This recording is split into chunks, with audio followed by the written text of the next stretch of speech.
Welcome to your meeting minute for the Select Board September 3rd, 2024 meeting. The meeting begins with a non-public session, followed by 2 board interviews. Once they've returned to their seats, they acknowledge the resignation of Marissa Vitolo, the chair of the Exeter Arts and Culture Committee, and they wish her a happy farewell. After that, Public Works Director Stephen Cronin, alongside Taylor Millspaugh from Waste Zero, discusses the Waste Zero trash metering supplies and service agreement. Before you is a proposed agreement with Waste Zero to extend our current contract for 3 years for our pay-as-you-throw program. Since 2010, we converted to a strictly retail store distribution model with blue bags. So what we're looking to do is enter into a contract that would give us some price certainty over the next 3 years to protect both the town and Waste Zero from some market fluctuations that we've seen in recent years.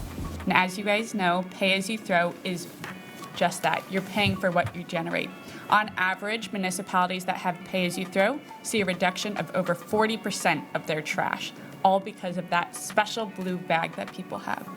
With the goal of reducing trash, making sure that you're extending the life of the landfills, making sure that people are taking accountability and making their trash the most fair and equitable way to deal with their trash.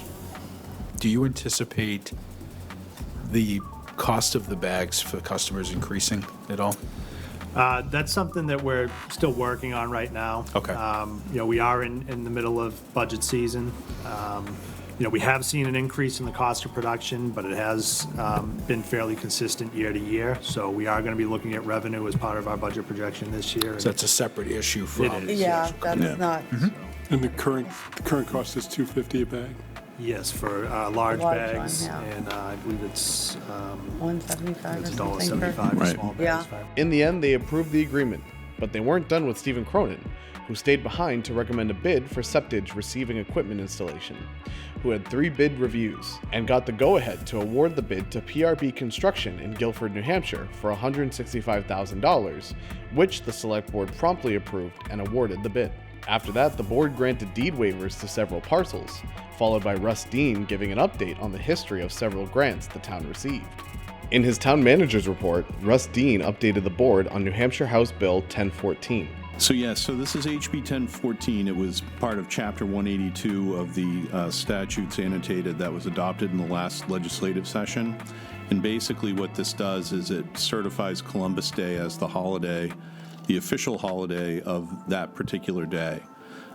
There's a piece in the law that basically speaks to it. It says holiday designations and then follows it by saying any municipality, town, village, or unincorporated place that adopts a holiday on a date indicated in RSA 288:1 shall use the appellation for such holiday designated in RSA 288:1 with respect to any official communication, publication, document, or calendars. And so that is the impetus for declaring Columbus Day the official holiday under RSA 288:1.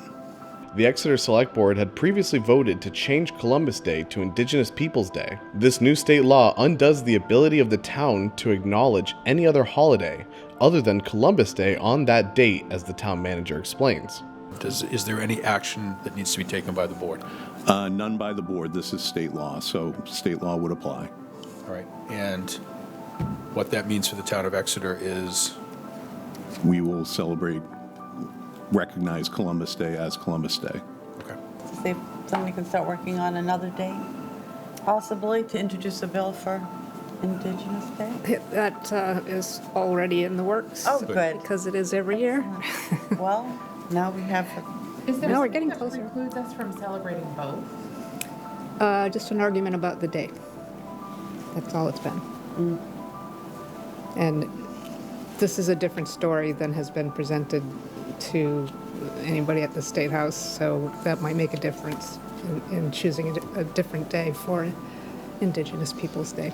It would be so great if people in Concord concentrated on things that impact people's lives in a healthy way and join Representative Gilman in speaking on behalf of policies that actually make a difference. The next select board will be on September 16th. See you there.